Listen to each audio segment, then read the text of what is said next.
Добрый день! Сегодня наш разговор пойдет о молодежи. Наш гость Арсений Казачок, председатель студенческой ассамблеи Павлодарского колледжа сервиса и питания. И поговорим мы сегодня не только о проектах и волонтерстве, но и об активной гражданской позиции и о вкладе молодежи в развитие общества. Арсений, здравствуйте! Здравствуйте! Итак, давайте начнем с такого интересного вопроса. Быть председателем студенческой ассамблеи – это не только статус, это еще и ответственность и нагрузка. Почему вы приняли такое решение быть председателем студенческой ассамблеи? Начнем то, что вообще в Дом дружбы, в саму ассамблею я еще маленький такой пришел, сюда в польский центр. Потом выбрал профессию, на повара поступил в Павлодарский колледж сервиса и питания. И, оказывается, там открыта студенческая ассамблея, она там есть. То есть мы активно сотрудничаем с ассамблеей. И я начал принимать участие в мероприятиях, меня заметили активно и предложили. Я такой, почему бы взять силу и попробовать, так сказать, и вот. Понятно, хорошо. Учеба, волонтерство, проекты, встречи, все это звучит вдохновляюще, но на практике это часто может приводить к выгоранию. Как вы умудряетесь все это совмещать? Есть ли у вас какой-то лайфхак, который вам помогает не утонуть во всем сразу? Много иногда мероприятий бывает, поездок, выездов. Больше всего, как у меня, мой лайфхак – это поездки. Я не знаю, лично я почему-то, когда на них ездил, хоть даже там и может и загрузка, но я отдыхаю. То есть я сюда приезжаю с новыми силами, с новыми идеями и проектами. Так, хорошо. Тогда давайте вспомним, может быть, не самый масштабный, но какой-то, пусть небольшой, но такой важный проект или дело, которым вы можете сегодня гордиться. И почему именно этот дело или проект? Скорее всего, это будет БНУ, поездка БНУ волонтерская по акции «Таза Казахстан». И у меня все так быстро получилось планировать, найти людей, желающих, собрать студенческую ассамблею. Мы поехали, и вообще круто, эмоции, все такие радостные, довольные были, и работы было много проделано. Понятно, хорошо. Вокруг молодежной активности до сих пор встречается много стереотипов. Считается, что молодежь чаще всего участвует в каких-то проектах для галочки.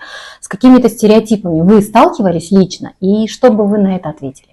Да, такое бывает, когда так говорят. Как по мне, я на такое всегда, как смотрю, эту работу видно, по человеку видно, когда он это делает искренне, и у него есть желание делать. То есть бывает, конечно, так говорят, но это бывает очень редко, изредка, и на такое лучше, как по мне, не обращать внимания, потому что если человеку нравится, он это будет делать, и по нему будет видно. То есть, допустим, если зачем человека заставлять, видно, когда когда его заставляют, а когда он это делает, с доброй душой.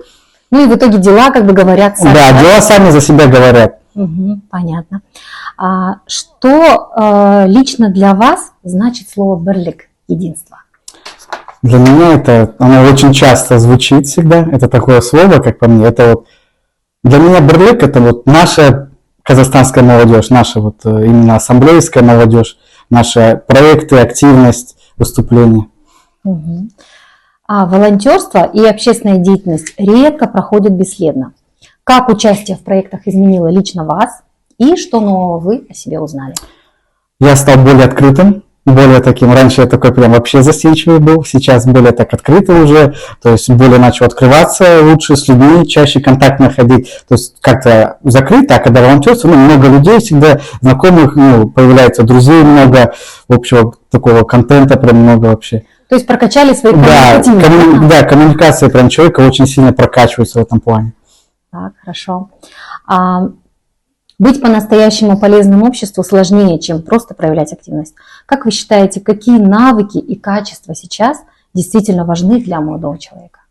Скорее всего, открытость, коммуникабельность обязательно, честность, и искренность. Хорошо, спасибо. Какие 3 качества в людях вы цените больше всего и какие качества стремитесь развивать в себе? В людях это обязательно активность, справедливость и доброта. А в себе я еще более хочу еще развить более-менее такую открытость тоже, чуть такую хорошую, и, наверное, более, так сказать, более поставленную речь в себе открыть. То есть ораторский. Да, более ораторские качества. Да? Все хорошо. В 2026 году молодежному крылу Ассамблеи народа Казахстана исполняется 25 лет. В жизни человека это возраст, когда появляется собственный голос, понимание, кто я, зачем.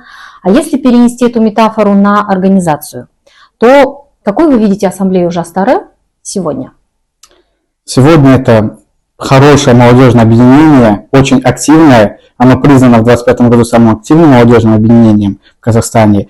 Это такая сплоченность молодежи, которая является патриотами своей страны и гордится своей страной, и продвигает свою страну по максимуму.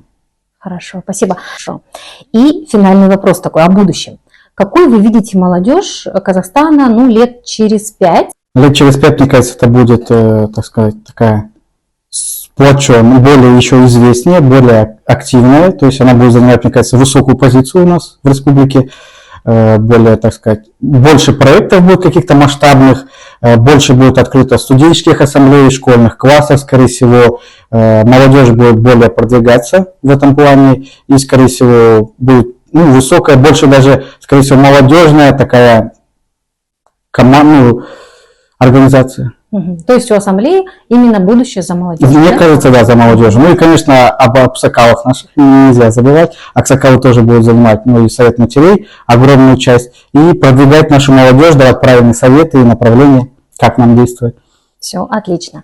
Итак, спасибо, Арсений, за интересный и честный разговор. Сегодня мы говорили не просто о проектах, но и о смыслах, о выборе и ответственности. До новых встреч. До свидания.